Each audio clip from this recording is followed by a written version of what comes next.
අයිබෝවන් දුවේ පුතේ අද අපි කතා කරන්නේ 11 ශ්‍රේණිය පුරවැසි අධ්‍යාපනය විෂය යටතේ පළමු ඒකකය වන නීතිය හා යුක්තිය කියන පාඩමේ තුන්වන කොටස.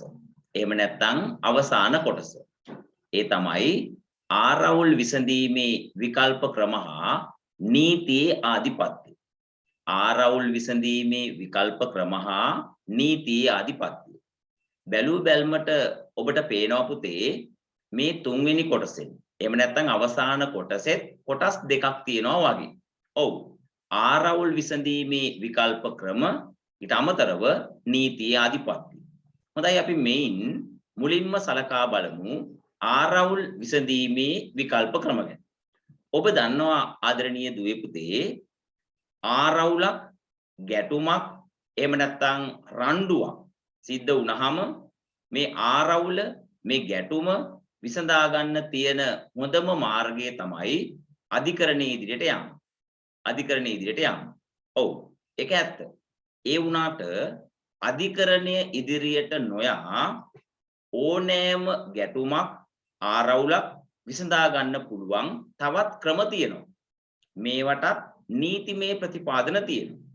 එතකොට නීතිමය ප්‍රතිපාදන යටතේ අධිකරණය ඉදිරියට නොයා වෙනත් ක්‍රම භාවිතයෙන් අදාළ ගැටුම අදාළ ආරවුල එහෙම නැත්නම් අපේ වචනයෙන් කියනවා නම් රණ්ඩුව දබරය විසඳා ගැනීමට අපි කටයුතු කරනවා නම් අපේ කාලය ඉතුරු කරගන්න පුළුවන්. ඒ වගේම අපේ ශ්‍රමය ඉතුරු කරගන්න පුළුවන්. ඒත් එකම මුදල්. කාලය, ශ්‍රමය, මුදල් කියන ඒවා ඉතුරු කරගන්න පුළුවන්කම ලැබෙනවා අපිට ආරවුල් විසඳීමේ විකල්ප ක්‍රමවලට යොමු වෙන්න පුළුවන් නම්. අධිකරණය ඉදිරියට නොයා වෙනත් නීතිමය රාමුවන් යටතේ ආරවුලක් ගැටුමක් විසඳා ගැනීමට කටයුතු කරන ක්‍රමවේද ගණනාවක් තියෙනවා. අපි දැන් හොයලා බලමු එවැනි ආරවුල් විසඳීමේ විකල්ප ක්‍රම මොනවද කියලා. එවැනි විකල්ප ක්‍රම ගණනාවක් තියෙනවා. මේ ගණනාව අතුරින් කිහිපයක්ම අපි 10 ශ්‍රේණිය පුරවැසි අධ්‍යාපනය යටතේ අවසාන ඒකකයෙන් ගැටුම් නිරාකරණය කියන ඒකකයෙන් ඉගෙනගෙන තියෙනවා. ඒ නිසා අද දවසේ අපි අධ්‍යයනය කරන්නේ බේරුම්කරණය, ඔම්බුඩ්ස්මන් වරයා, මානව හිමිකම් කොමිසම කියන ආරවුල් විසඳීමේ විකල්ප ක්‍රම තුන ගැන. මොකද්ද? බේරුම්කරණය, ඔම්බුඩ්ස්මන් වරයා, මානව හිමිකම් කොමිසම කියන ආරවුල් විසඳීමේ විකල්ප ක්‍රම තුන ගැන. අපි මුලින්ම මේ යටතේ බේරුම්කරණය කියන එක ගැන ඉගෙන ගමු. ආරවුල් විසඳීමේ විකල්ප ක්‍රමයක් හැටියට බේරුම්කරණය බොහෝ විට යොදාගන්නේ කර්මාන්ත ශාලාවක එහෙම නැත්නම් වැඩබිමක සේවක සේවා යෝජක කණ්ඩායම් අතර වෘත්තීමය ආරවුල් විසඳා ගැනීම සඳහා. එතකොට ඕනෑම වැඩබිමක කර්මාන්ත ශාලාවක සේවක සේවා යෝජක දෙපාර්ශවයක් ඉන්නවා. මේගොල්ලෝ අතර ගැටුම්කාරී තත්ත්වයන් ඇති වෙනවා. එන්නේ ගැටුම්කාරී තත්ත්වයන් විසඳා ගැනීමට තිබෙන නීතිමය රාමුව තමයි බේරුම්කරණය. මෙන්න මේ බේරුම්කරණය කියන ආරවුල් විසඳීමේ විකල්ප ක්‍රමය සඳහා 1950 වර්ෂයේ සම්මත කරපු කාර්මික ආරවුල් පනත යොදා ගන්න පුළුවන්. මීට අමතරව සමත මණ්ඩල පනතත් උපයෝගී කරගන්න පුළුවන්. හොඳයි. බේරුම්කරණ ක්‍රියාවලිය සේවක සේවා යෝජක කණ්ඩායම් අතර වෘත්තීමය ආරවුල් විසඳා ගැනීම සඳහා යොදා ගැනීමේදී ප්‍රධාන ආකාර දෙකක් තියෙනවා. එතකොට අපි තේරුම් ගන්නවා ඒක බේරුම්කරණයේ සිදුවන ආකාරය අනුව කොටස් දෙකකට බෙදෙනවා කියලා. පළවෙනි කොටස තමයි ස්වේච්ඡාවෙන් ඇති කරන බේරුම්කරණය. දෙවෙනි කොටස තමයි අනිවාර්ය බේරුම්කරණය. හොඳයි අපි මුලින්ම තේරුම් ගමු ස්වේච්ඡාවෙන් ඇති කරන බේරුම්කරණය කියන්නේ මොකක්ද කියලා. පාර්ශවකරුවන් සිය කැමැත්තෙන් කම්කරු කොමසාරිස්වරයාට දන්වා ඔවුන් විසින්ම නම් කරනු ලබන බේරුම්කරුවෙකු මගින් ආරවුල විසඳා ගැනීම. මේ පාර්ශවකරුවන් කවුද? කිසියම් කර්මාන්ත ශාලාවක එහෙම නැත්නම් කිසියම් වැඩබිමක සේවා යෝජක හා සේවක කණ්ඩායම්. මෙන්න මේ පාර්ශවයන් දෙකම එකඟ වෙලා එකඟතාවකට ඇවිල්ලා කම්කරු කොමසාරිස්වරයාට දන්වලා ඒ වගේම මේ දෙපාර්ශවයටම කැමති කිසියම් බේරුම්කාර පුද්ගලයෙක් හෝ බේරුම්කාර ආයතනයක් නම් කරලා ඒ කියන්නේ ඔවුන් ලවාම තෝරාගෙන එමගින් බේරුම් කරන ක්‍රියාවලිය සිද්ධ කර ගැනීම එහෙම නැත්නම් ආරවුල විසඳා ගැනීම තමයි ස්වේච්ඡාවෙන් ඇති කරන බේරුම්කරණය කියලා කියන්නේ. මේක තමයි වඩාම ප්‍රශස්ත ක්‍රමය. මේ ක්‍රමයට ආරවුල විසඳා ගැනීමට නොහැකි වෙනවා නම් ඉදිරිපත් නොවනවා නම් පාර්ශව දෙක දෙවිනි බේරුම් කරන ක්‍රමවේදයට යන්න පුළුවන්. ඒ දෙවිනි ක්‍රමවේදය තමයි අනිවාර්ය බේරුම්කරණය. අනිවාර්ය බේරුම්කරණය. මෙහිදී කම්කරු ඇමතිවරයාට තිබෙන බලතල පදනම් කරගෙන ඔහු විසින් නම් කරන බේරුම්කරුවෙකු මගින් ආරවුල විසඳා ගැනීමට ක්‍රියා කිරීම තමයි සිද්ධ වෙන්නේ. මොකද සේවක සේවා යෝජක දෙපාර්ශවය කැමති නැහැනේ මේ ආරවුල මේ විදිහට විසඳා ගන්න. ඒ නිසා තමයි කම්කරු ඇමතිවරයාට තිබෙන බලතල පදනම් කරගෙන මේ ප්‍රශ්නේ විසඳා ගන්න කටයුතු කරන්නේ. මේක තමයි අනිවාර්ය බේරුම්කරණය. එතකොට එහෙනම් ඔබ මේ බේරුම්කරණය කියන ආරවුල් විසඳීමේ විකල්ප ක්‍රමයේ කොටස් දෙක මොකක්ද කියලා දැනගන්න ඕනේ. මේවා අර්ථ නිරූපණය කරගන්නත් දැනගන්න ඕනේ. හොඳයි. ආරවුල් විසඳීමේ විකල්ප ක්‍රම යටතේ අපි අද ඉගෙන ගන්නා දෙවන ක්‍රමය තමයි ඔම්බුඩ්ස්මන් වරයා. මේ නම ඔබට ටිකක් නුහුරු ඇති. එහෙත් ඔබට මේක ඉතා වැදගත්. ඔම්බුඩ්ස්මන් වරයා. ඔම්බුඩ්ස්මන් වරයා පිළිබඳව මූලික කරුණු යටතේ මම ගොනු කරලා තියෙන දේ බලන්න. ඔබට ඒකට පැහැදිලි වෙයි. හොඳයි. ඔම්බුඩ්ස්මන් වරයා කියලා අපි හඳුන්වන්නේ පරිපාලන කටයුතු පිළිබඳ පාර්ලිමේන්තු කොමසාරිස්වරයා. කවුද? පරිපාලන කටයුතු පිළිබඳ පාර්ලිමේන්තු කොමසාරිස්වරයා. අපි සිංහලයේ භාවිත කරනවා මෙයාටම දුක්ගන්නාරාල කියන නම. දුක්ගන්නාරාල. මේ ඔම්බුඩ්ස්මන් වරයා එහෙම නැත්නම් පරිපාලන කටයුතු පිළිබඳ පාර්ලිමේන්තු කොමසාරිස්වරයා පත් කරන්නේ ජනාධිපතිවරයා විසින්. ජනාධිපතිවරයා තමයි ඔම්බුඩ්ස්මන් ධූරයට සුදුසු පුද්ගලයෙක් පත් කරන්නේ. එහෙම පත්වෙන පුද්ගලයාට එහෙම නැත්නම් තැනැත්තාට යථා පැවැත්මෙන් සිටින තාක්කල් තම ධූරය දරන්න පුළුවන්. මොකද්ද මේ යථා පැවැත්මෙන් සිටින තාක්කල් කියලා කියන්නේ? ඒ ධූරයට નિયમિત රාජකාරිය ඉටු කරන්න මානසික ශක්තිය තියෙනවා නම් කායික ශක්තිය තියෙනවා නම් ඒ තියෙන තාක්කල් ඒ ධූරේ දැරිය හැකි කියන එකයි මේ යථා පැවැත්මෙන් සිටින තාක්කල් ධූරේ දැරිය හැකි කියලා කියන්නේ. හොඳයි. ඔම්බුඩ්ස්මන් වරයාට හිමි වැටුප රජයේ ඒකාබද්ධ අරමුදල තමයි වැයබරක් වන්නේ. රජයේ ඒකාබද්ධ අරමුදල කියලා කියන්නේ කවදාකවත් නොසිදෙන තැනක්. මහා භාණ්ඩාගාරය කියලා තේරුම් ගත්තත් වරදක් නැහැ. ඒ නිසා ඔම්බුඩ්ස්මන් ධූරයට පත්වන තැනැත්තාට තමන්ගේ වැටුප සම්බන්ධයෙන් බියක් සැකක් තියා ගැනීම අවශ්‍ය නැහැ. ඒ වගේම 1994න් පසුව ඔම්බුඩ්ස්මන් වරයාට යොමු කරන පැමිණිල්ල ඍජුවම ඉදිරිපත් කරන්න පුළුවන්. ඇයි මේ 1994ට පස්සේ? එතකොට 1994ට කලින් තත්ත්වය කොහොමද? 1994ට කලින් පුතේ ඔම්බුඩ්ස්මන් වරයාට යම් පැමිණිල්ලක් ඉදිරිපත් කරන්න ඕන නම් යම් තැනැත්තෙකුට තමන්ගේ ප්‍රදේශයේ බාර පාර්ලිමේන්තු මන්ත්‍රීවරයා මගින් තමයි ඔම්බුඩ්ස්මන් වරයාට පැමිණිල්ල ඉදිරිපත් කරන්න හැකියාව ලැබෙන්නේ. එහෙම නැතුව බෑ. ඍජුවම බෑ. නමුත් 1994න් පස්සේ ප්‍රතිපාදන යෙදුවා ඕනෑම තැනැත්තෙකුට තමන්ගේ ප්‍රදේශයේ බාර පාර්ලිමේන්තු මන්ත්‍රීවරයා දැනුවත් කිරීමකින් තොරව ඍජුවම ඔම්බුඩ්ස්මන් වරයාට තමන්ගේ පැමිණිල්ල ඉදිරිපත් කරන්න පුළුවන් කියලා. හොඳයි, මේ අවබෝධයේ ඇතුව අපි ඔම්බුඩ්ස්මන් වරයාගේ කාර්යයන් ගැන හොයලා බලමු.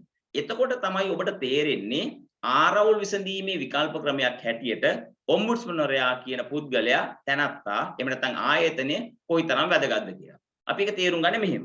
ඔම්බුඩ්ස්මන් වරයා සතු ප්‍රධාන කාර්යයන් දෙකක් තියෙනවා. ඒ ප්‍රධාන කාර්යයන් දෙකෙන් පළවෙනි එක තමයි සියලු පුරවැසියන්ගේ මූලික අයිතිවාසිකම් උල්ලංඝනය වීම වැළැක්වීම. අන්න එතනදී තමයි මේ ආරවුල් විසඳීමට මේක ගැලපෙන්නේ. කොහොමද? යම් කෙනෙකුගේ මූලික අයිතිවාසිකම් උල්ලංඝනය වුණා නම් ඒ උල්ලංඝනය වුණු මූලික අයිතිවාසිකම් පිළිබඳව ඔම්බුඩ්ස්මන් වරයා දැනුවත් කරලා ඔහුගේ සහයෝගය ලබාගෙන අවශ්‍ය සහධාරණය ඉටු කරගන්න පුළුවන්කම ලැබෙනවා. දෙවෙනි එක, සියලු පරිපාලනමය අසාධාරණයන්ගෙන් පුරවැසියා මුදවා ගැනීම. යම් පුරවැසියෙක් රාජ්‍ය ආයතනයකට ගියයින් පස්සේ එයාගේ කාර්ය සිතූ පරිදි ඉටු නොවුණා නම් එයාට පුළුවන් ඔම්බුඩ්ස්මන්වරයාගේ සහයෝගය ලබා ගන්න. ඔබට පැහැදිලි දැන් ආරවුල් විසඳීමේ විකල්ප ක්‍රමයක් හැටියට ඔම්බුඩ්ස්මන් ධූරේ නැත්නම් ඔම්බුඩ්ස්මන්වරයාගේ සහයෝගය ලබාගත හැකි වෙන විදිය. හොඳයි. අපි තේරුම් ගන්න ඕන මේ පාඩමේදී ආරවුල් විසඳීමේ විකල්ප ක්‍රමවල තුන්වෙනි එක මානව හිමිකම් කොමිසම. ආදරණීය දරුවනේ දෙමව්පියන් වැඩිහිටියන් විතරක් නෙවෙයි දරුවනුත් මානව හිමිකම් කොමිසම ගැන දැනුවත් වෙන්න ඕනේ. හැබැයි දුකකට කනගාටුවකට තියෙන්නේ අපේ රටේ මිනිස්සු තවමත් මේ මානව හිමිකම් කොමිසම පිළිබඳව සහ මානව හිමිකම් කොමිසමේ කාර්යභාරය පිළිබඳව දැනුවත් වීම ඉතාම අඩු මට්ටමක තිබී. හොඳයි මම මූලික කාරණා තුනක් කියනවා මේ මානව හිමිකම් කොමිසම ගැන. පළවෙනි එක 1996 අංක 21 දරන පනත මගින් තමයි මානව හිමිකම් කොමිසම ශ්‍රී ලංකාවේ ස්ථාපනය කරලා තියෙන්නේ.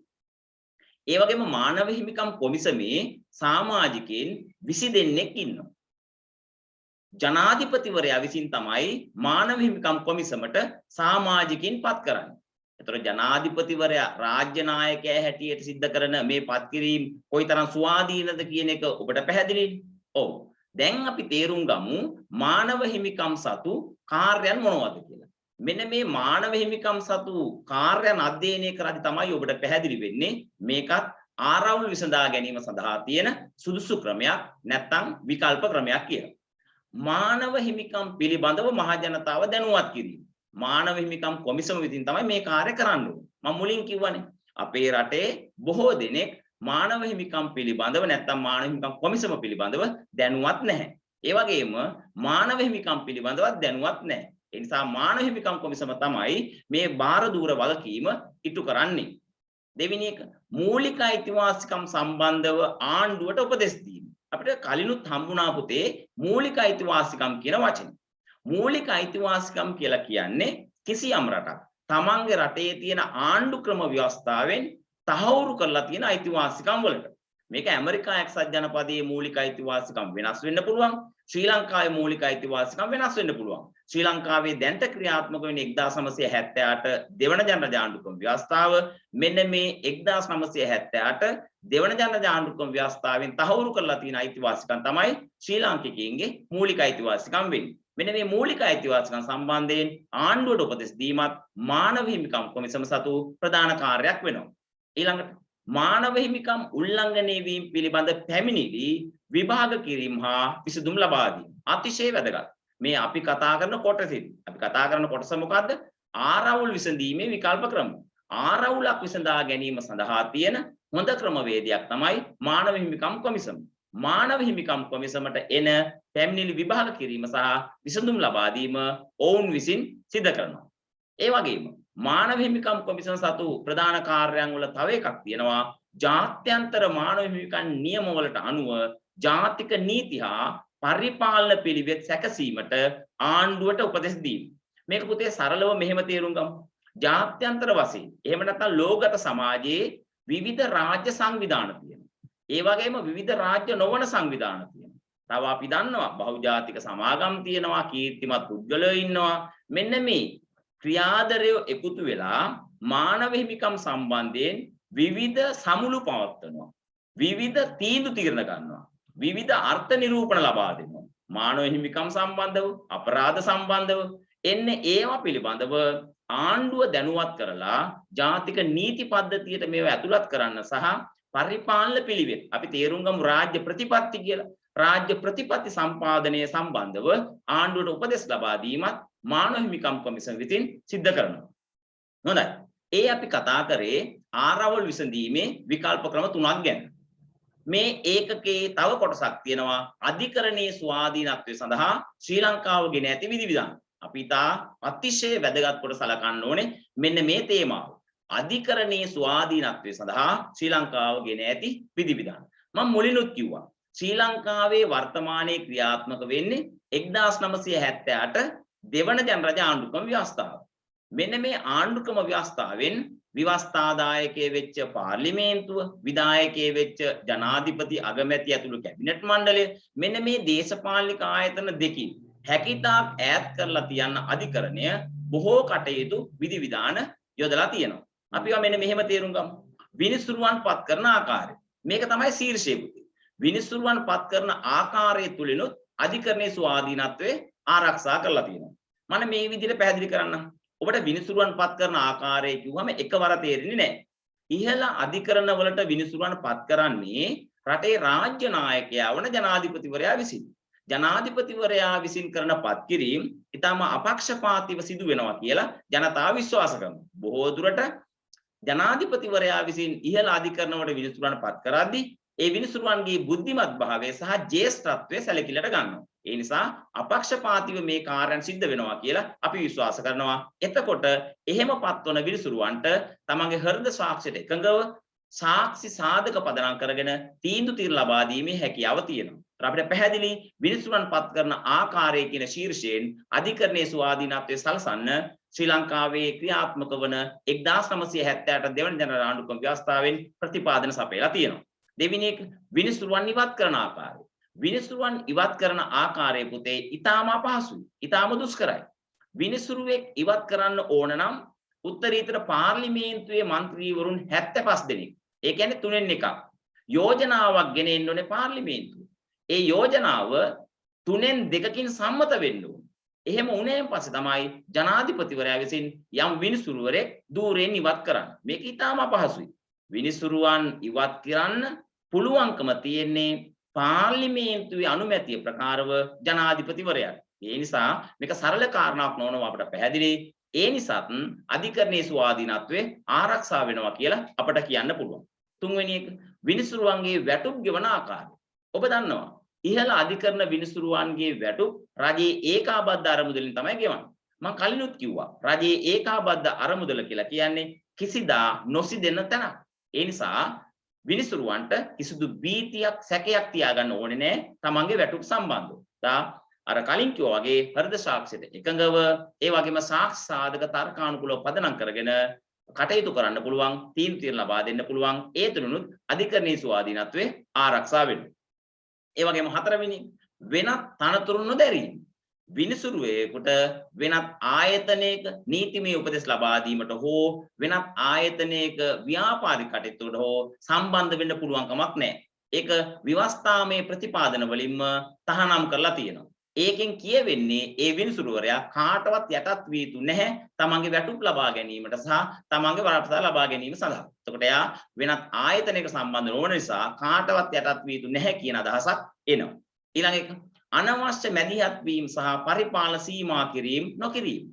අනවශ්‍ය මැදිහත් වීම. ඔව් අපි දන්නවා ඕනෑම ආණ්ඩුවක බල ආයතන තියෙන්නේ තුනයි. උසස්ම ආයතන තියෙන්නේ තුනයි. ඒ තමයි ව්‍යවස්ථාදායකයේ, විධායකයේ, අධිකරණයේ.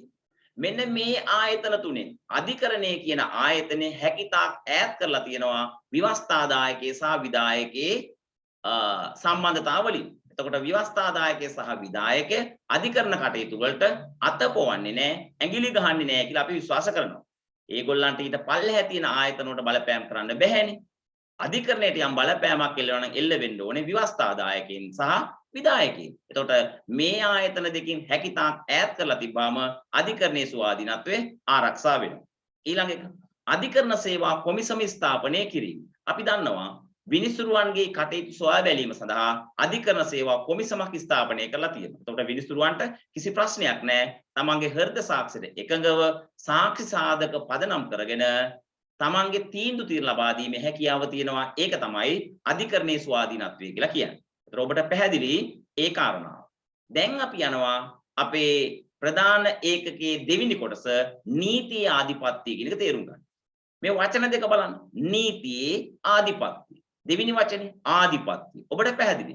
නීතියේ ආධිපත්‍ය කියලා කියන්නේම හැමත ඉහළින් නීතිය තියෙනවා කියන්නේ. සියලු පුරවැසියන්ට සියලු ආයතන වලට ඉහළින් නීතියේ පැවැත්ම තමයි නීතිය ආධිපත්‍ය කියලා කියන්නේ. හැම කෙනාටම හැම ආයතන වලට ඉහළින්ම තියෙන්නේ මොකද්ද? නීතිය. ඒ නිසා නීතිය ආධිපත්‍ය තමයි තියෙන්නේ. ඕනෑම ප්‍රජාතන්ත්‍රවාදී රාජ්‍යයක නීතිය ආධිපත්‍ය ඉතා ඉහළින් අගය කරනවා. මේ නීති ආධිපත්‍ය කියන කාරණාවෙන් පාලකයාද පාලිතයාද නීතිය ඉදිරියේ එක හා සමාන වන බවත් ගම්ම්‍ය වෙනවා. නීතිය ඉදිරියේ පාලකයාද පාලිතයාද එක හා සමාන වන්නේ. එතකොට කිසි ප්‍රශ්නයක් නැහැ. නීතිය තමයි ඉහළින් තියෙන්නේ. නීතියට යටින් තමයි පාලකයා සහ පාලිතයා ඉන්නේ. එතකොට ඒ බවත් නීති ආධිපත්‍ය කියන කාරණාවෙන් ගම්ම්‍ය වෙනවා. එසේම රටේ පවත්නා සාමාන්‍ය නීතිය උනත් උත්තරීතර නීතිය ලෙස පිළිගන්නවා නම් මේකත් නීති ආධිපත්‍යයට අදාළයි. ඒතර නීති ආධිපත්‍ය කොයිතරම් වැදගත්ද කියන එක ඔබට පැහැදිලි වෙනවා. නීති ආධිපත්‍ය ගැන කතා කරද්දී පුතේ අනිවාර්යයෙන්ම කතා කළ යුතු චින්තකයෙක් තමයි ජී මාෂල් කියලා කියන්නේ. ජී මාෂල් කියන චින්තකයා කියනවා නීති ආධිපත්‍යයට බලපාන මූලික ගුණාංග 3ක් තියෙනවා කියලා. කිසියම් රටක නීති ආධිපත්‍යය තියෙනවා කියලා අපි පිළිගන්නවා නම් ඒ නීති ආධිපත්‍යයට බලපාන ගුණාංග 3ක් තියෙනවා කියලා ජී මාෂල් කියනවා. එක සෑම කෙනෙකුම රටේ නීතියට යටත් වී අර පෙර සඳහන් කළානේ අපි සියලු පාලකයන් සියලු පාලිතයන් නීතියට යටතේ ඉන්න ඕන. ඒ වගේම සියලු පුරවැසියන් සියලු ආයතන සියල්ලම තියෙන්න ඕන නීතියට යටින්. ඒතර ඒක තමයි මේකෙන් අදහස් වෙන්නේ. ඒ වගේම බලන්න ස්වාධීන අධිකරණයක් මගින් සෑම දිනාටම සර්ව සාධාරණව හා සමානව නීතිය ක්‍රියාත්මක වීම. අර පෙර සඳහන් කරපු තර්කයේ මෙතනටත් ගන්න පුළුවන්. පාලකයාද පාලිතයාද නීතිය හා යටතේ පවතින්න ඕන. එහෙම නැත්නම් නීතිය ඉදිරියේ එක හා සමාන වෙන්න ඕන කියන කාරණාව.